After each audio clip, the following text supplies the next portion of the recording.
Well, why don't we get started this morning? What do you say, huh? Well, we'll get started with some more music.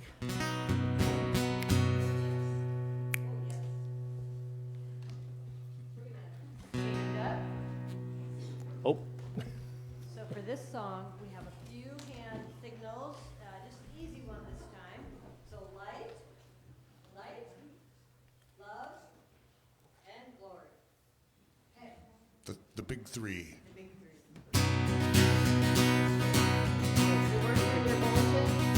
I am as God created me, in the light, in the love, in the glory. I am as God created me, in the light, in the love, in the glory. In the light, in the love, in the glory of I am. In the light, in the love, in the glory of I am. In the light and the love and the glory, in the light and the love and the glory, in the light and the love and the glory I am. In the light and the love and the glory, in the light and the love and the glory, in the light and the love and the glory I am. I am as God created me, in the light, in the love, in the glory. I am as God created me, in the light, in the love, in the glory. In the light, in the love, in the glory of I am. In the light, in the love, in the glory of I am.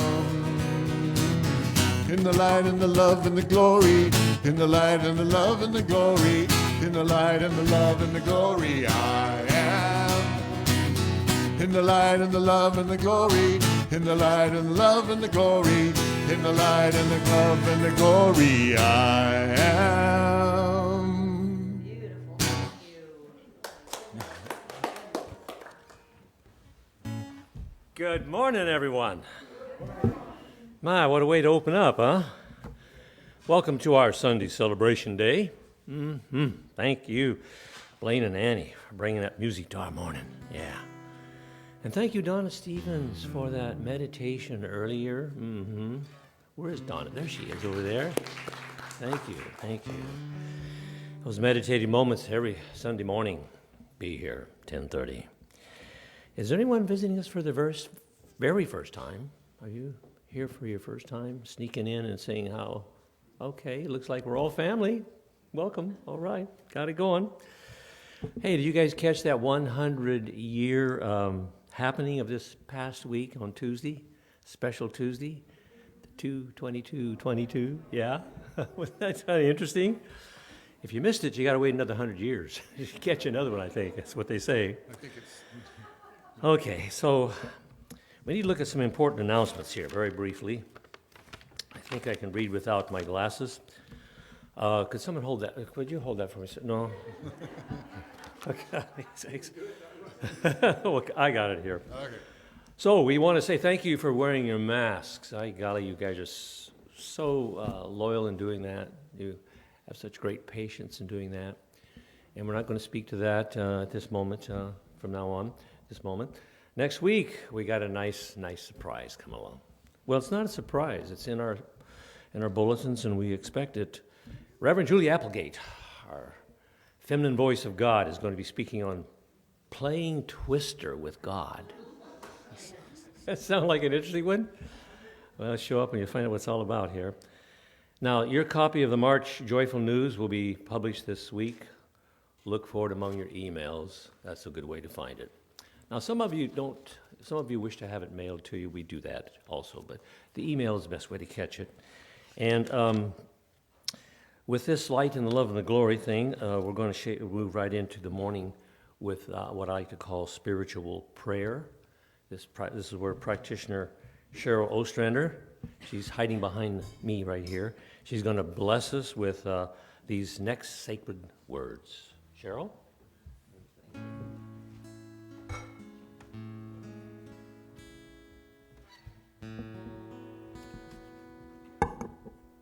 Good morning. Wonderful to see everyone here today.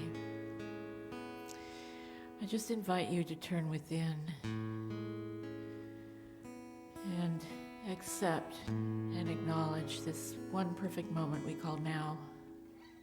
And as I stand here in the light has been spoken of so many times already this morning. I know that Woodland Chapel is a lighthouse in the storms we see out there. We're not the only lighthouse. There are many among us, but they're all valued and appreciated and accepted. For we know that no other way out of the darkness than through the light. We each hold it in our hearts. We each represent it as part of that God stuff that's in the world. Because we know that God is in and through as each one of us. I know that each person who's come here to serve is done that with great joy and giving. And those who've come just to smile at each other, that it too is service to Spirit. I know that this service is unfolding beautifully, that these notes that play under my voice come with great love and acceptance of Spirit.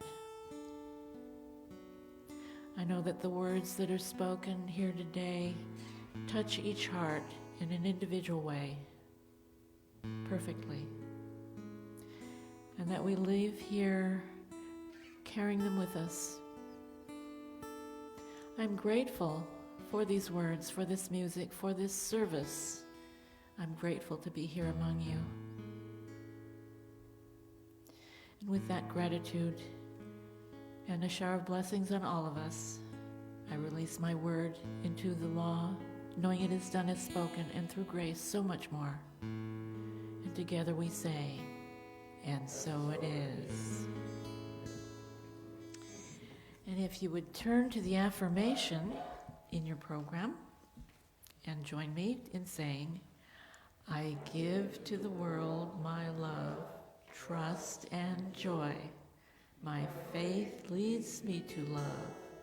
My love leads me to joy. I bring the best of me I can to everyone and everything.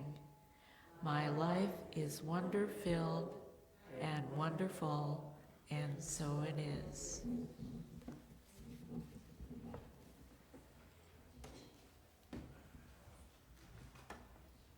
Great. Thank you, Cheryl. Thank you, Cheryl. You always feel good after you get a prayer. Real good. So we'll have a reading now. Wait a minute. We start out with music, didn't we? No more music until later. Okay. Sounds good. Okay. So we're going to have a reading now. I'm going to call John Eels forward.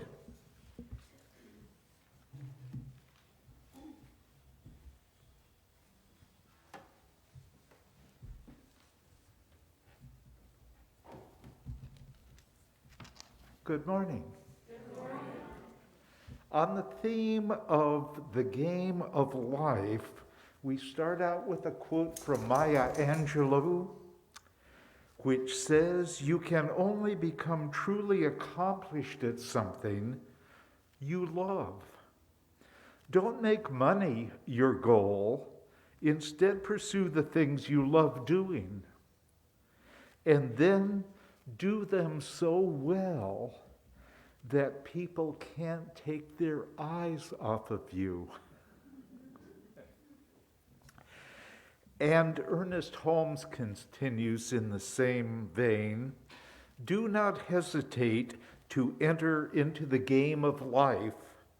but do so with a zest and an enthusiasm that overflows with life.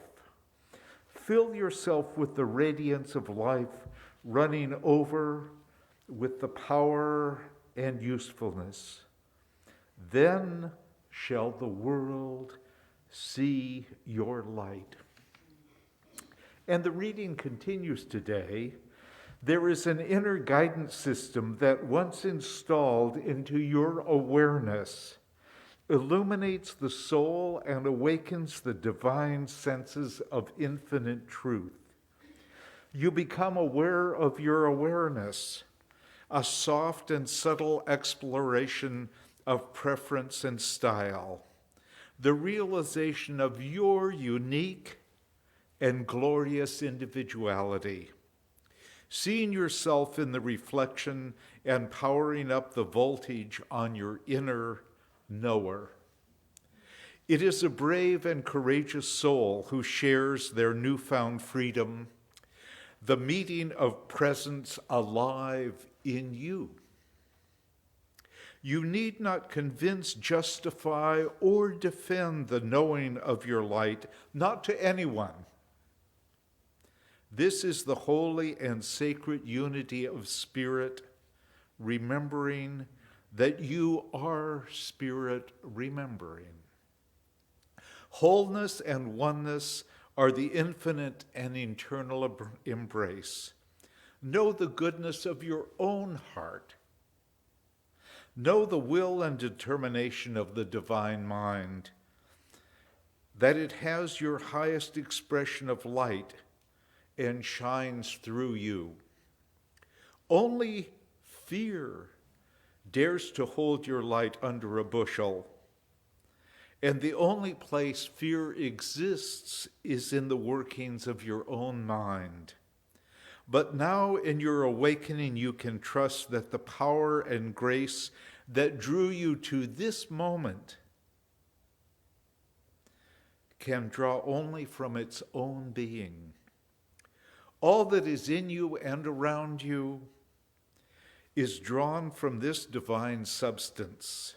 Your unique and unrepeatable expression is pure radiance. Let the world see you brightly.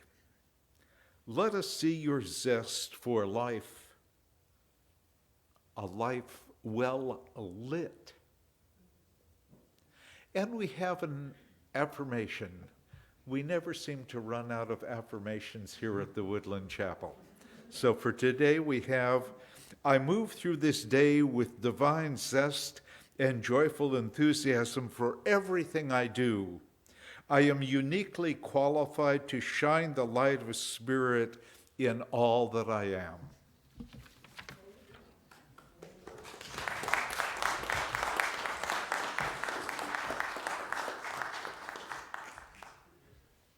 Thank you, John.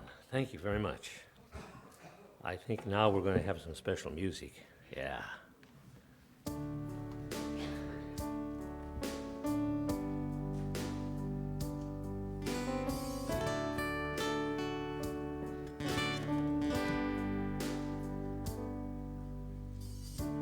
Imagine there's no heaven.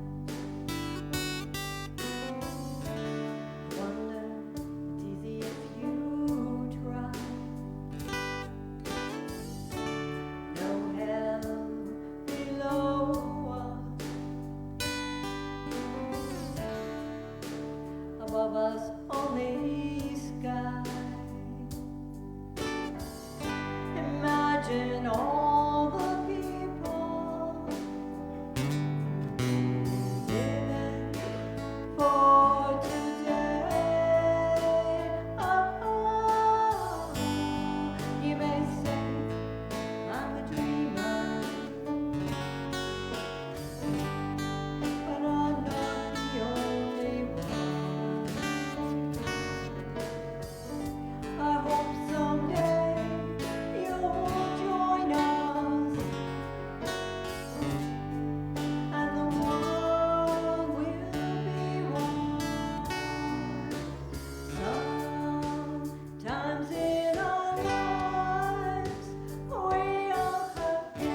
imagine no possessions. I wonder if you can. No need for greed or hunger. A brotherhood of man. Imagine all the people sharing all the world. You may say I'm dreaming, but I'm not the only one. I hope someday you'll join us, and the world will live as one.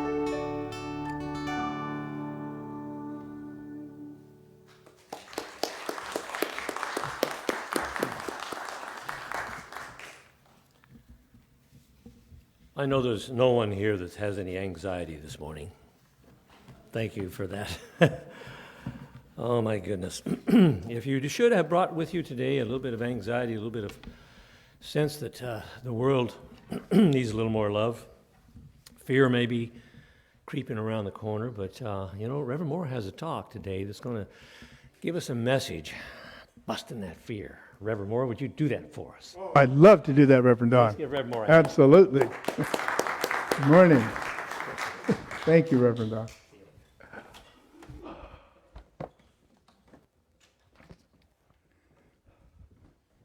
Good morning, my friend. It is truly a pleasure to be with you as always. This morning we're going to take a look at fear, but I'd like to set it in the context of the theme of the month. The theme of the month is basically that everyday wonder exists in interior life, in our interior life. And that theme has been presented the first Sunday of the month. We talked a little bit about who am I and why am I here. The second Sunday, Reverend Don spoke to us about the cause and how cause works in our life as an interior example. And last week wasn't Reverend Larry's letter on forgiveness just moving, just so wonderful, talking about forgiveness. Well, today we're going to talk about fear and how it plays a role in our life and what we can do about fear, how we can actually, how would I say it, how we can actually burst the fear right out of the driver's seat of our lives. That's what we're going to do today. We're going to talk about that. We're going to talk about it in terms of what fear is. We're going to talk about what metaphysically it means. And we're going to talk about a tool or two to use to be able to really address this fear. Now, as we get into the topic of fear, I'd like to talk a little bit what I'd call the taxonomy of fear. What is fear like? Well, fear comes from a number of sources. It can come from outside of us. It can come from something we decide to do. It can come from beliefs that have become inbred in our consciousness. Yeah. And there's a fourth level, the metaphysical level. That fear always comes from the idea of separation or not being in tune with God. So let's take just a quick look at this. Fears can come from outside of ourselves. I mean, there are a lot of things that happen in this world that might bring us a cause for anxiety, as Reverend Don said, or fear. And one of these might be something like well, I guess the one that comes to mind first is war. The war, yeah, there's a war going on, right? In Poland, and next to Poland, I should say, in Ukraine, and between Ukraine and Russia. And that kind of war brings fears, all kinds of fears. Fears of the economic implications, fears of the people. I mean, I don't know if you've been following it at all on the news, but you see the folks leaving and going out into Poland, for example, because of the fear and the destruction. These things happen. They happen not because any one particular person chose to be that way, other than perhaps the leadership of the various countries involved. On the metaphysical level, we see evil as ignorance. And so what we look at here is the personalities involved are fearful. They're fearful that they can't handle having a change at their border. And so out of that fear, they act in aggression. So what we will pray for later is a revelation for the people involved that there is no need for that fear, that there is no basis for fear other than fear itself. So that's the fear that would come from outside of ourselves. I mean, in our more personal lives, perhaps we would say there's a fear of beginning a new relationship. A new relationship always brings with uncertainties, right? Or ending a relationship can be really, really traumatic. Also, we might look at the some things that happen to us would be the loss of a loved one. This can be really moving. Not only is the anxiety there, but there is also the grief and the wonder what life's going to be like without this loved one. So there's just a lot of areas where fear can come to us from outside. Now, sometimes fear comes to us because of things we decide to do. Somebody decides after, for example, taking a long time away to go back to school. Let's say a mother who's been working with her children and now she wants to go back to work and has to face the challenges of the workplace and how do you get into the workplace and all that sort of thing. That can bring some fear, right? Yeah. There's lots of things we do that we decide to do that can bring about fear. And when these things do arise, we recognize them as coming from our own actions, yet the fear can become quite large. Now, there's another dimension to fear that we mentioned, the beliefs. Sometimes we accumulate beliefs in life that really create a fearful atmosphere. And we can feel that fear. We can feel it because we know that inside ourselves, we know that there's something wrong here. This type of fear is really interesting to me, and I would like to talk a little bit about it in terms of what the inner states of mind bring to us. Susan Jeffers, the author of the book called Feel the Fear and Do It Anyway, yeah, that's part of it, isn't it? Writes this. Fears that arise from inner states of mind can easily become generalized. They tend to permeate our life. For example, if you are afraid of being rejected, that's probably a fear many of us have entertained. This fear will affect almost every area of your life. Friends, intimate relationships, job interviews, and so on. Rejection is rejection wherever it's found.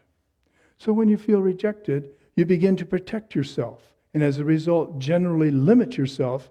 You begin to shut down and close out the world around you. Now, that fear of rejection is just one of a number of these inner states of things that we experience within ourselves. Fear of public speaking, maybe one. There's lots of different ones. Now, most fears can be summarized in a few false beliefs. They are things like this. Nobody wants me. I'm not needed. I'm not loved. I'm not worth anything. I'm not enough. These false beliefs are the cause of fear, and the effect is fear itself. These fears boil down to the belief, I can't handle it. I can't handle it. I can't handle illness. What if you're diagnosed with cancer? Can you handle it? I can't handle making a mistake. Whoops, I shouldn't have sent that email out. I should have proofed it better. That's a little one, but it's there. I fear I can't handle losing my job, or I can't handle getting old. I can't handle the failure of being rejected, and so on. Fear has many companions. Anger, jealousy, self-loathing, and distrust of the other. Living in these fear states can restrict us and cause us to lose creativity and the opportunities to express ourselves. It can lead to social isolation and a feeling of depression that just simply does not want to go away. Now, on the metaphysical plane, or the plane of spirit, we know that fear and faith are basically using the same energy. Dr. Holmes, in his Science of Mind textbook on page 156, says that fear is simply misplaced faith. It's having faith in the negative. It's believing in the separation of duality of two powers. And you might fall under the evil influence of a bad power, right? Somehow, I mean, you might accept that. That's the fear part. And the faith part is knowing that you are, as John read in the reading so beautifully today, that we are really emanations or manifestations of that divine life. That each one of us has the opportunity to access all of the goodness, all of the beauty, all of the love, all of the power that exists in the universe through our connection with the infinite, with the one. We give it so many names, don't we? Father, Mother, God, Spirit, energy, life. Some call it Jesus. Some might even call it the Buddha mind. You can call it whatever you feel comfortable with. But it's there, it's present, and it's everywhere present. And it's in that connection that our faith leads us to express love. Now, when we talked earlier this month, we said, who am I? And we looked at the body, and we looked at the mind and the thoughts and the beliefs we have, and we came to the awareness that there is a central presence that exists in each one of us. And that presence is, you can call it the witness. You can call it the I am of me. It is that interior awareness that's been with you the entire portion of your life since you gained consciousness and remains forever. And that is you might call it the seat of consciousness that's within you. And so when we know that seat of consciousness is our portal to the infinite, is our gateway to the divine, we realize that since we define God as love, and we are some part of God, we are love. And so we come to love. Our faith then leads us to express this love and to do. Now, Ernest Holmes wrote in his book, Effective Prayer, if you could see the object of your fear until you really understand it, it would no longer exert any effect on you. You can do this to the degree where you become aware that you are divinely guided and protected and establish your understanding of this in a definite way. So faith in the divine leads us to love, to the complete freedom that comes from love, freedom from fear. Our thoughts and words are indeed creative energy and the cause of our feelings and emotions. And as we realize this, we decide that it's really wise to use them responsibly in tune with the universal energy of love. We are beings of love. You see, in the end, love is the ultimate fear buster. Our love is based in faith and in the one presence of God, and love blasts fear out of the driver's seat of our lives. That's what happens when you're really, truly in tune with life. Now, I have a surprise for you today. One of our congregants, Mariah Forrest, is going to come forward and describe a situation in her life where she found herself relying on that intuition and guidance of love.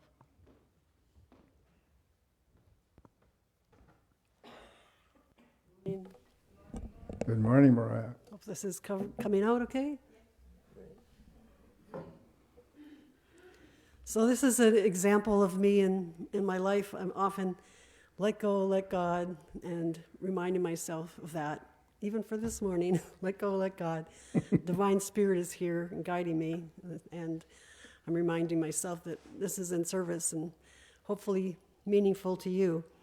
The universe really always supports us no matter what we do. It always says yes if we're open and willing to trust. So I'm going to tell you a story. Got to give you a little background first for it. In my life a few years ago, I was offered to buy a cruise, 14 nights of cruise, and I've never thought I'd like cruise. That's not kind of my style. But I really wanted to go the Inside Passage, so I jumped at the chance. But I said, well, as long as I can split it into 2 weeks, because I don't know if I could spend 2 weeks on a boat. So I said, well, I'll go to Norway and to the Inside Passage up to Alaska or down, either way. So I set up the first trip to go to Norway just after my son was studying in the Netherlands, and so I set it up just after his spring break to coordinate that, fly to Amsterdam, bought some tickets to Amsterdam, and then we were going to go, after we visited him, go to the cruise, and Darwin was with me on all of this. So I talked to my son, and he says, "No, Mom, I'm going to China." So I was like, well, okay, well, let's plan something else. And so just opening up, I thought, my grandfather, he was an architect at Harvard. He taught architecture, and he spent his entire life doing the reconstruction of the Abbey in Cluny.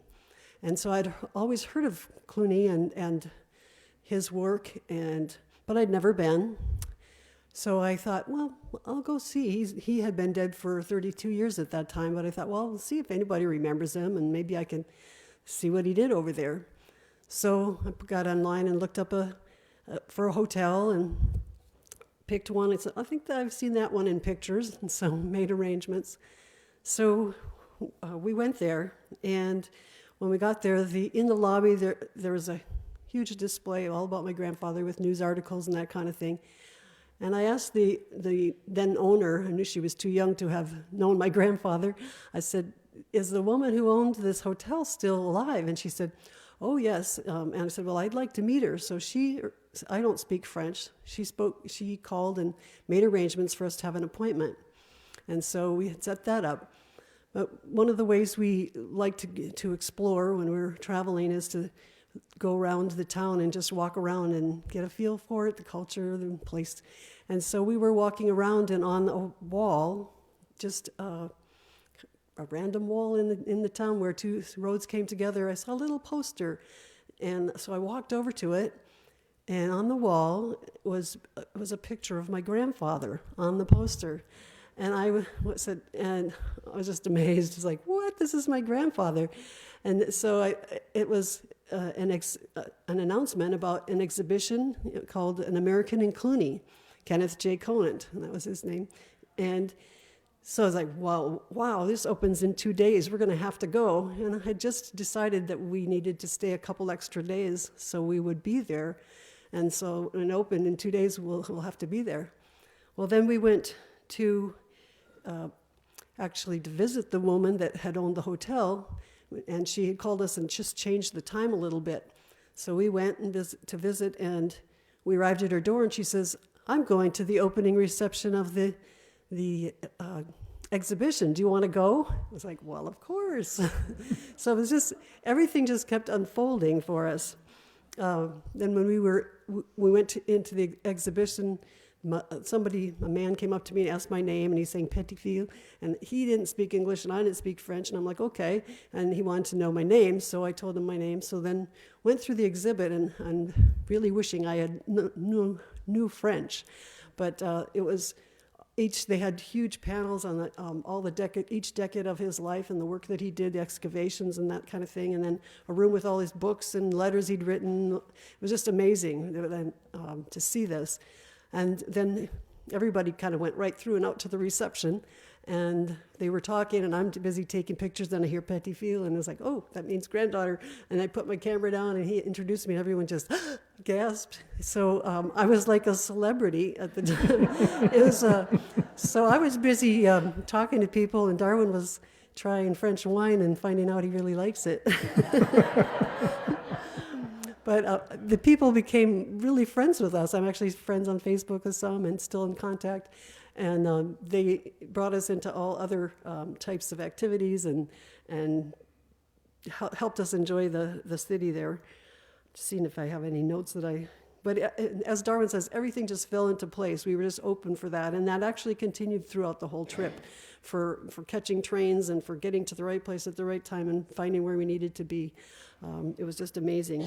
But this is just an example of how my belief system has brought things to me, and letting go and letting God and being open to the possibilities, following divine guidance. That's what it's all about.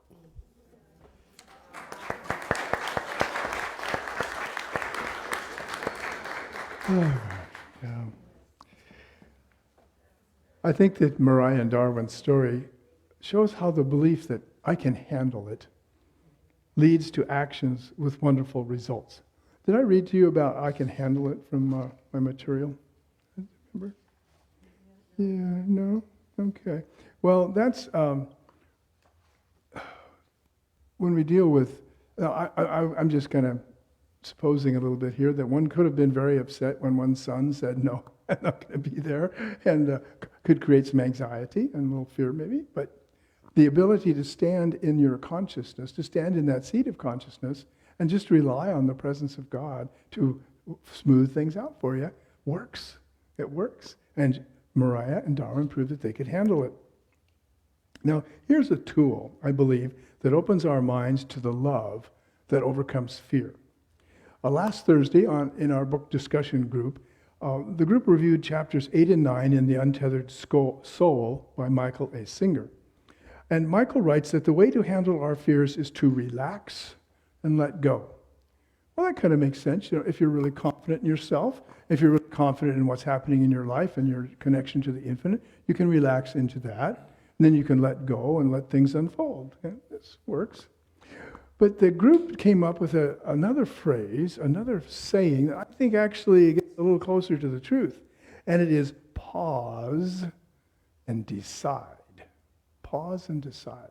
So when you pause, you take time to create that mental space of the observer to see what's happening, and you take assessment of it and see that fear would take you, it would narrow your view. It would restrict you to so little opportunity. But when you pause, you open the possibilities of the infinite. And then as you then pause, you're free to decide. Pause and decide. So then you can decide, instead of going to see my son, I'm going to go see where my grandfather worked. Or whatever it is that you have opportunities if you pause and decide. That's really a key tool. Now, what will life be like when I overcome fear? When we overcome our belief in the limiting power of fear, we live a life of love based in faith. In this experience, we come to freedom. And in our personal freedom, we're almost always guaranteed to discover talents we didn't even know we had. We can communicate with people we don't know. We can do a lot of things in life. Our lives begin to prosper in the light of the love that is at the core of our very being. Now, there's a story I'd like to share with you. It's a classic story, and it's one you may be familiar with. Does anyone here remember Helen Keller? Quite a few, yes. Well, Helen Keller was born normal and a young girl that was growing, but at 19 months she had a disease that took her eyesight and took her hearing. Oh, at 19 months. So she was growing up in a family that was very disturbed about all this because she acted what would someone call like a savage. She was tough and hard and, she couldn't express herself and she grunt and had very few signs or anything that she could use. Well, there's another person who's very integral to her story. And this person's name is Anne Sullivan. Anne Sullivan was also born normal, but at about 7 years of age, she lost her sight.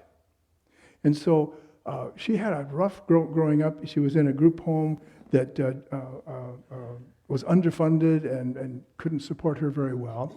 But she then was given some help and went to what's called an institute. I want to call it the Pfizer Institute. It's not quite the right name, but she did go to the institute, and the Perkins Institute, where ultimately she became probably the best candidate you could imagine to help Helen gain some skills. Now, she was trained, but she used some methods that were a little bit unorthodox. Basically, she used the sense of touch to get through to Helen. Now, one of the things she did, for example, she might lay a doll on Helen's lap, and then she would have Helen place her finger under her throat, on Anne's throat, her finger on her lips, and her finger on her cheek. And that way she could say, duh, duh. You can feel duh, all, duh, duh, all, duh, all. doll, right?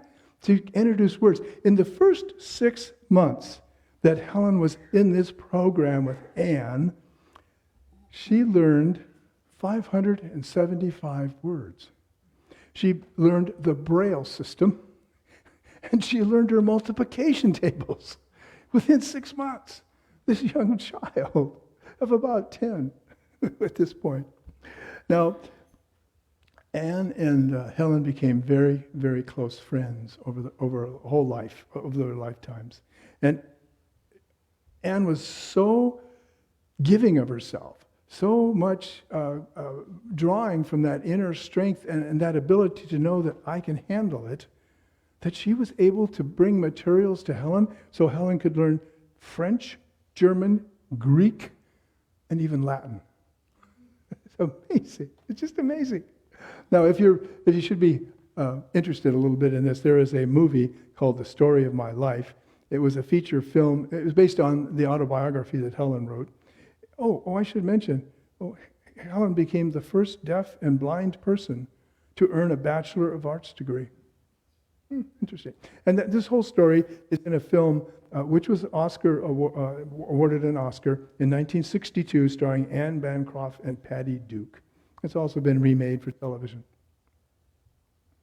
In researching the talk, I found a brief video, and it showed how using these touch points. It was actually filmed in 1929, black and white, of course, and showed the two of them.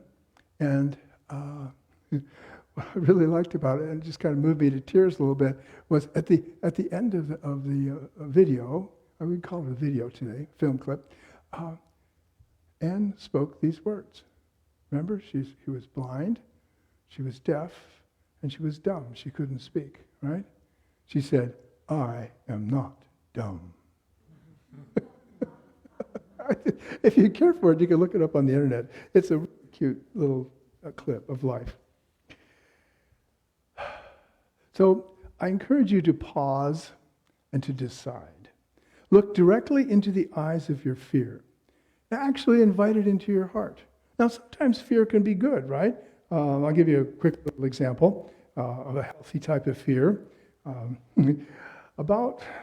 remember it was 5-6 years ago, my wife Vicki and I were in London, England, and we were really enjoying ourselves. We were walking down the street with all these folks going, hither and yon, and we were headed toward the place where they have those double-decker buses, the red ones with the open top, and we wanted to be on the open top, so we wanted to get there. So I'm walking along, and I'm just following the group. The group's gone in across the street, and Vicki grabs me like that, pulls me back. And I said, "Oh, thank you." Right about that moment, this car goes right through the space I would have been in. So I benefited from her carefulness and her innate cautiousness, or maybe a little bit of fear of strange intersections. I had no idea cars could move that fast through London, downtown. Wow. Anyway, I'm sure glad she did that, because I'm here to speak and be with you. So fear isn't always bad. But in the types of fears we've described, where we're talking about those fears that do cause, what would you say, a strong emotional response that can even tie up our guts, or, not in the stomach, or, "Oh, I'm really nervous about this one," or, "Can I really do this?" Those types of fears. Those types of fears can be reduced if we really decide to pause and decide. And as I say, those type of fears, if we look directly into the eyes of the fear and actually invite it into your consciousness, into your heart, and see what it has to teach. Does it come from something within you that you would like to change? Does it reveal a new aspect of your personality, maybe one you haven't worked with before? But the key thing is to remember that you are in the driver's seat of your consciousness, always. Even though it may not appear so. As long as we don't let fear or anger or jealousy or any of the things that accompany fear take over our consciousness, we are the witness. Each of us is the witness to what is happening in our life, and each of us has the ability to extend the love that we are into every situation. So, when you have realized that you are in the seat of your consciousness, then let go. You can let go and let Spirit guide your decisions, your thoughts, your words, and your actions. Follow your intuition. It may be going to a new place. It may be doing something different. Maybe enrolling in a school program. It may be preparing yourself to be a speaker, to be a person who is just filled with energy and joy. So follow your intuition. Have confidence in yourself. And yourself with Spirit together. There's nothing you cannot handle when you are in contact with that inner beingness. You see, when you actually believe 100% in yourself, you then know that you are a manifestation of the infinite. And we say we're divine. Now sometimes people might get a little put off by that statement, or we're divine. Well, yes, we are, in the sense that we each are an expression of the divine. We're not megalomaniacs. We don't claim to be in control of the world or anything of that sort, other than our part of it. And so we're just teaching something that really the great mystics have taught over the centuries. They have. That each of us is an expression of that one life, that one intelligence, and the one love that is divine spirit, sometimes called energy. The master teacher, Jesus of Nazareth, for example, quoted scriptures to those who would stone him to death for being called the Son of God. He said, "Is it not written in your law, I have said you're gods?" And in this, he was quoting from Psalms. We now call it Psalm 82, verse 6, where we read, "I have said, you are gods, you are all sons of the Most High." As sons and daughters of the Most High, we have the power within us to overcome any fear. This is our divine right as human beings. To be truly human is also to be truly divine. Now, I looked over just to see if there were a quote or two from our Buddhist tradition. Buddha is quoted as having said, "Even death is not to be feared by one who has lived wisely." What is wise living? Living in the awareness of our divinity and the presence of the One. That's the kernel of it. And again, quoting Buddha, "The whole secret of existence is to have no fear. Never fear what will become of you. Depend on no one." Well, we like to depend on our friends. We do like to be in community. But I believe, again, the Buddha is referring to consciousness. He's referring to that pure consciousness of being aware of exactly who you are. Some call it living in the moment, being in the present moment. That consciousness. We rely on inner strength and consciousness that is serene in its connection with the universe, not on other persons or outside powers.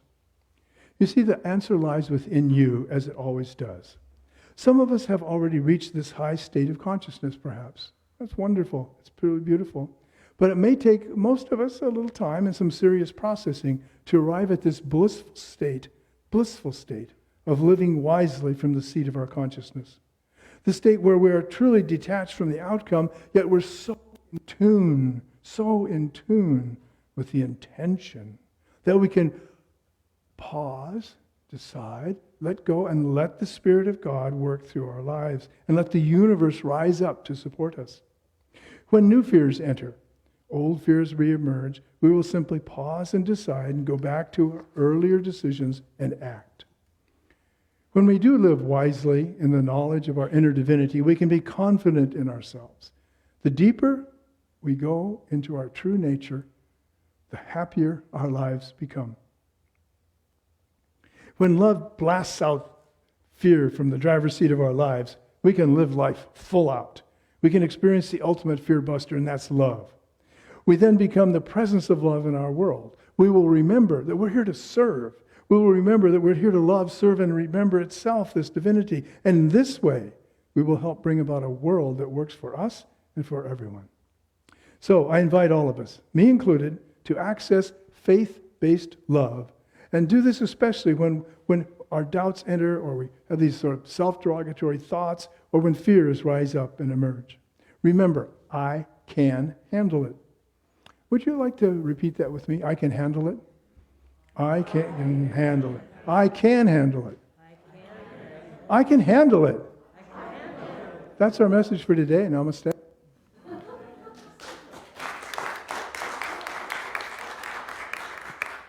Let's give a special hand for Mariah and for Darwin, who's been here this morning. Thank you, thank you, thank you. All right. Let's go into prayer for just a moment, and then we'll do our musical, our next stages of our program. Let us pray.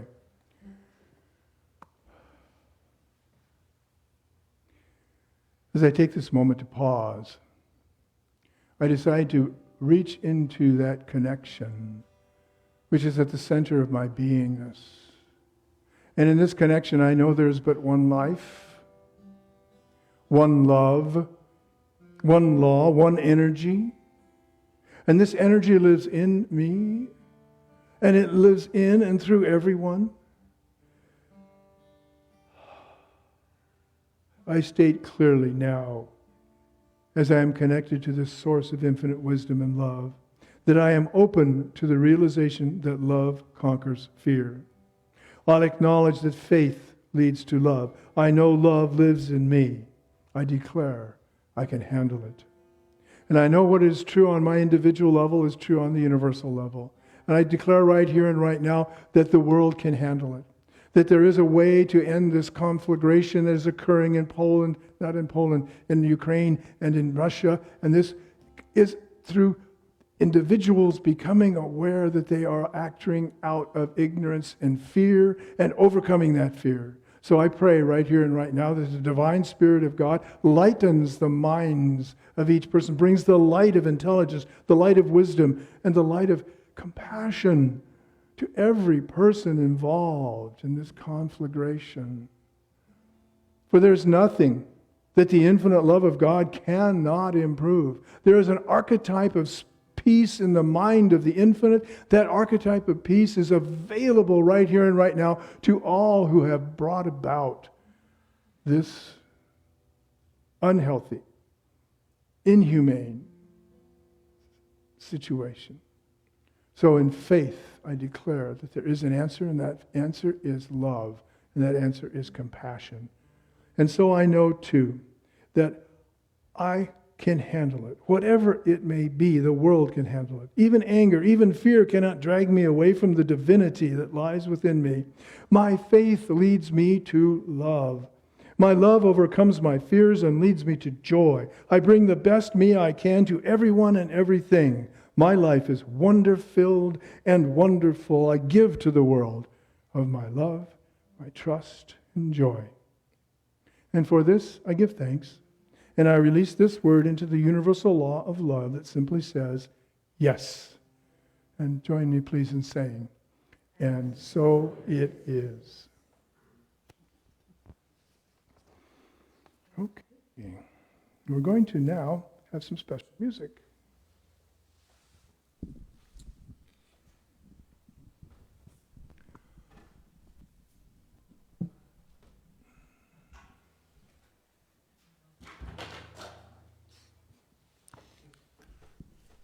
Got a phone booth over here. So, I'm not quite sure what the spiritual message of this next song is, other than it's a great sing-along song. And when it's said that when you sing, you pray twice. So, the words are really easy too. It's hallelujah.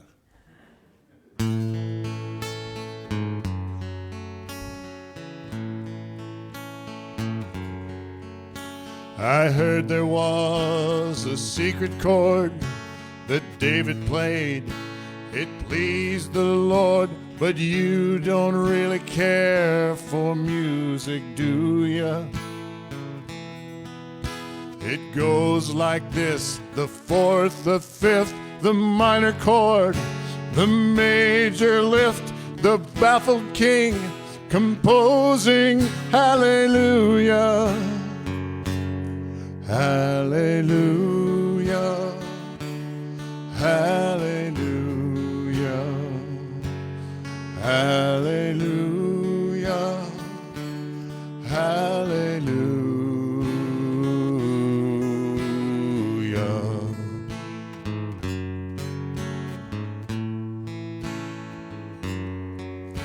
Your faith was strong, but you needed proof. You saw her bathing on the roof. Her beauty and the moonlight overthrew ya. She tied you to a kitchen chair. She broke your throne and cut your hair. And from your lips she drew the hallelujah. Hallelujah. Hallelujah. Hallelujah. Hallelujah.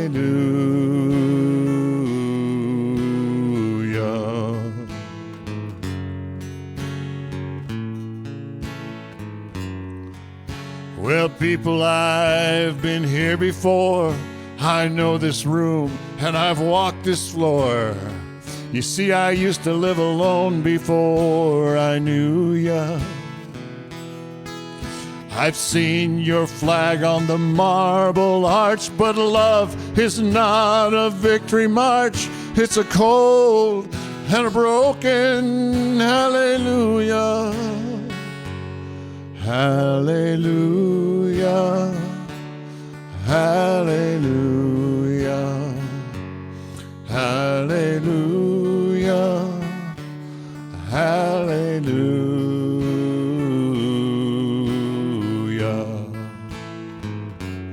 I left out a few verses and wrote one of my own. This song was written long ago, and what it means I still don't know. But we all seem to love singing hallelujah.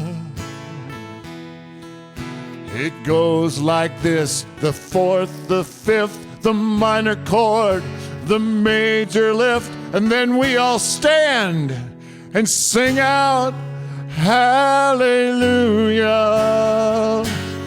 Hallelujah. Hallelujah. Hallelujah. Hallelujah. Hallelujah. Hallelujah. Hallelujah. Hallelujah.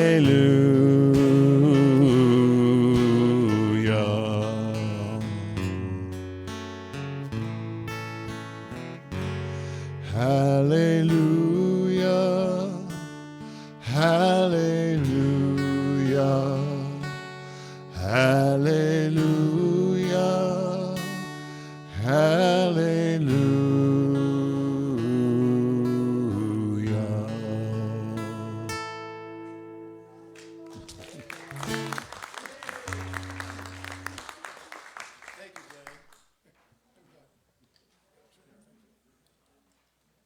Thank you, Blaine.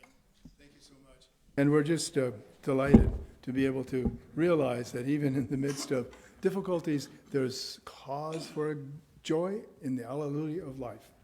At this time, we like to take up an offering. But before we do that, we have a really special guest who's already appeared at least once here this morning, and his name is Mariah Forrest. She has shared in class a number of times something to do with tithing, and I just love her message so much I'd like her to share it now. Be careful when you speak up in class. Well, so I'm going to talk about my journey to tithing. But in the class, what happened is that there was a page or two, I'm not sure, about tithing. And I said, I don't think it goes far enough. I really don't feel like it encourages people. It talks about it, but there's so much more to it in tithing. So I thought, and then Cheryl had asked about my story, kind of my life story. So I thought I'd talk about my journey to tithing. So in 1988, I lived in Minnesota. Neither my husband and I had jobs. And I read a book, and it was the worst book I ever read in my life, but it was the one that changed my life most profoundly. And it had me let go of worrying about money, and it was a spiritual book.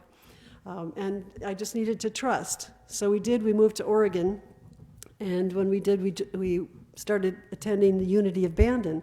And Unity is a New Thought church and very similar in thought to religious science. So that's where I started, it's over 30 years ago, in this lifestyle and this philosophy and belief system. And after I'd moved to Newport, I had opportunity to hear Edwene Gaines speak, and her mission in life is 100% commitment to the transformation of the abundant consciousness of the world, not just the country or her neighbors, but the world, and she's doing it. So that was about 96 or 97, and then I moved to Eugene and attended Unity of the Valley, and I took a class, first I took a class where we were to tithe, and Edwene had talked about that, but I felt like, I'm a single parent, and that's kind of a big ask and that kind of thing. So I didn't really start tithing on any regular basis. But when I went to this class, I was part of the class, and they said, well, if you don't have enough, even though I believed this, they said if you don't have enough or you're better off at the end of the class, you can get your money back. So what I focused on, which is, we create a reality, I focused on I needed to pay my car insurance, and I can get my money back. So by the end of the class, what did I have? I needed to pay my car insurance, and I needed to get my money back. So I did that, but it was a lesson for me in trying it the negative way, and I tried both directions. So I still continued to believe it, continued to tithe, and that did change my life. I took a class, 28 Days to Prosperity, and we had small groups, and we affirmed what the people in the small group wanted to bring into their lives, and this actually happened to be materialistic kind of things. But I wanted to get a house, and somebody else wanted to get a computer, and everybody had different things they wanted. And I ended up, after that class, I had all of those things that everybody wanted. But I was a single parent, and I didn't have a big income, but I was raising children, and I also paid child support. But we never lacked for money, even though my budget said I couldn't afford food or I couldn't afford the car insurance. I never went without, and we even traveled and lived fully. And so I know that I believe in this, and I've over the years continued that tithing, and really the tithing is 10% is how I take it, and of your income, and using gross income, and that's, you can't outgive God. So I've tried that too. And look what I have, another house in Minnesota. Now 2 houses, as I understand it, one in Minnesota and one here in Salem. Right. Well, I'm still challenged in my thinking, but not at all in terms of keeping everything positive and in the flow, but I'm not challenged at all with finances, because God is my source. And as Edwene Gaines says, we live in a rich, abundant, and generous universe. And so that's my story. All right. Thank you, Mariah. And a powerful story it is. Let's celebrate that story by declaring our affirmation under the word offering. Divine love as me blesses and multiplies all that I am, all that I have, and all that I celebrate, and so it is. I am so Blessed, I am so blessed, I am so grateful for all that I have. I am so blessed, I am so blessed, I am so grateful, I am so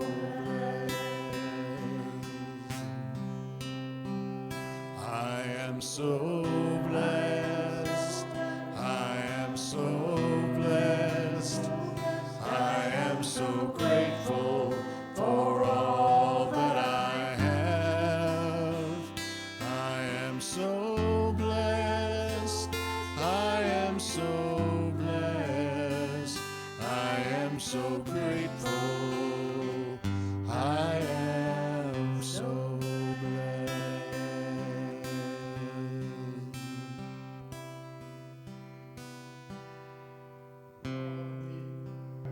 deeply blessed. Deeply blessed by the presence of the Spirit within. Deeply blessed by the association of wonderful people. Deeply blessed by our leadership here in this community. Deeply blessed in so many ways. So many ways. Let's celebrate that blessing. Let's be that blessing. Let's bring this joy, this energy, this love, and this power out into the world so that it may too be blessed and filled with joy and filled with love. Therefore, we join together and say, and so it is. Want to put those on the altar?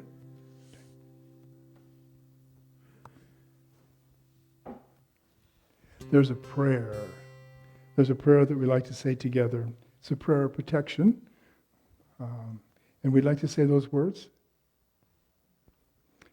So I think you almost all know it, but let's read it if you don't. The light of God surrounds us. The love of God enfolds us.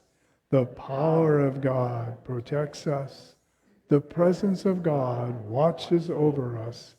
Wherever we are, God is, and all is well. Let's stand and sing, Let There Be Peace on Earth.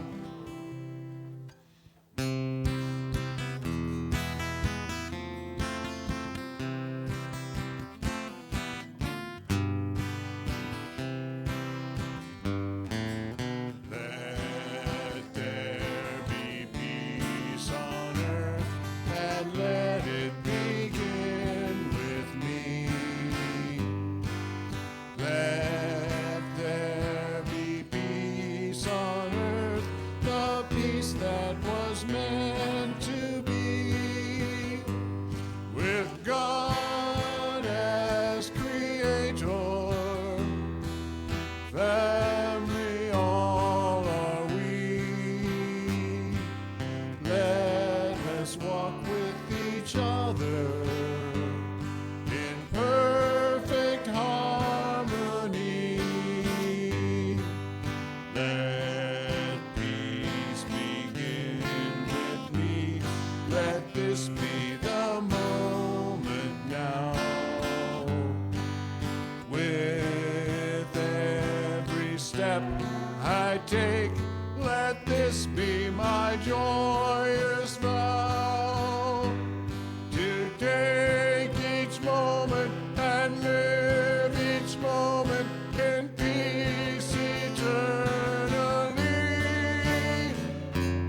Let there be peace on earth, and let it begin with me.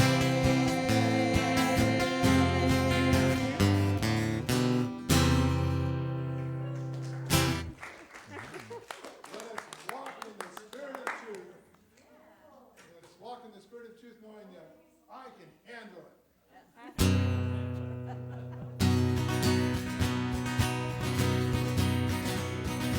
I am as God created me, in the light, in the love, in the glory.